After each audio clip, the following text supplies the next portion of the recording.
Relations में करने जा रहे हैं, जो हमारे 12th के रिलेशन में मेन बात है। पहली बात, यहाँ पर जो भी रिलेशंस डिफाइन है वो ए टू ए में ही डिफाइन है।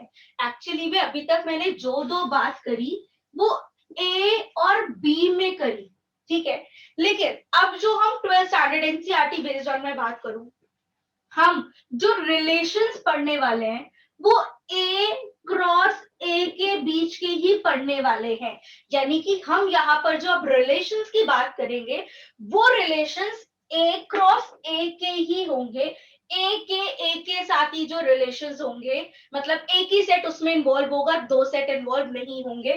फर्स्ट ऑफ ऑल जो मैंने बात करी, अच्छा, अगर उसमें एक ही सेट इन्वॉल्व होगा तो मुझे बताओ, पहली बात तो उसके टोटल नंबर ऑफ रिलेशंस क्या हो जाएंगे? टोटल नंबर ऑफ रिलेशंस क्या हो जाएंगे?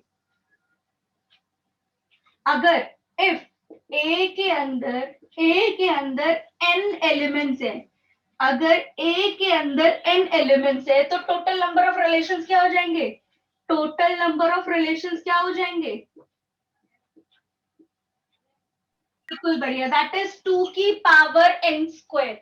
यानी कि अगर मेरे ए के अंदर 3 एलिमेंट्स हैं तो मेरे टोटल नंबर ऑफ रिलेशंस कितने हो जाएंगे? टोटल नंबर ऑफ रिलेशंस कितने हो जाएंगे? 2 की पावर 3 स्क्वायर बच्चा, यानी कि 2 की पावर 9। अरे नहीं आती पावर के साथ ही बोल दो, मैं नहीं आता था 2 की पावर 9। तो बच्चा क्लियर हो रहा है कि पहली बात 2 की पावर n स्क्वायर का मतलब क्या है कि अगर ए में जितने एलिमेंट्स हैं उससे मैं total number of relations define कर सकती हूँ। यूनिवर्सल रिलेशन क्या होगा? यूनिवर्सल रिलेशन ऐसा रिलेशन जो कि ए क्रॉस ए के बराबर आ जाए। सही जा रही हूँ ना? बिल्कुल, क्योंकि यहाँ बी नहीं है। तो ऐसा रिलेशन जो ए क्रॉस ए के बराबर आ जाए उसे हम यूनिवर्सल रिलेशन कहेंगे। And what about empty relation?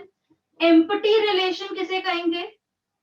Empty relation ऐसा रिलेशन जिनका कार्टेशियन प्रोडक्ट करके मतलब कोई एलिमेंट ही ना हो, इससे मुझे कोई फर्क नहीं पड़ता, इसे हम एम्प्टी रिलेशन कहते हैं। सिंपल सी, बस मैंने बात स्विच कर ली है कि वो दो सेट्स की बात ना करके अगर मैं एक ही सेट में रहूं तब भी वो बातें सेम ही रहती हैं। तो कंफ्यूज होने की जरूरत नहीं है कि दो सेट हो, अगर एक सेट हो तो क्या करेंगे।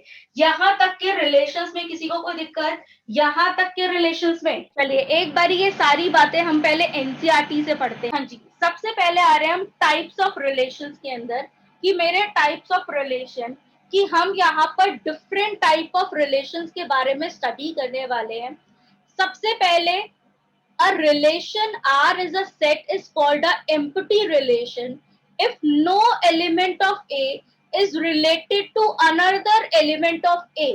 यानी कि ऐसा रिलेशन जो फाई हो और सबसेट हो A क्रॉस A का, ऐसे रिलेशन को एम्प्टी रिलेशन कहते हैं। यही पढ़ा भाई हमने एम्प्टी रिलेशन के बारे में। एंड डेफिनेशन 2 क्या कह रही है? A relation R is a set A is called a universal relation। universal relation किसे कहते हैं?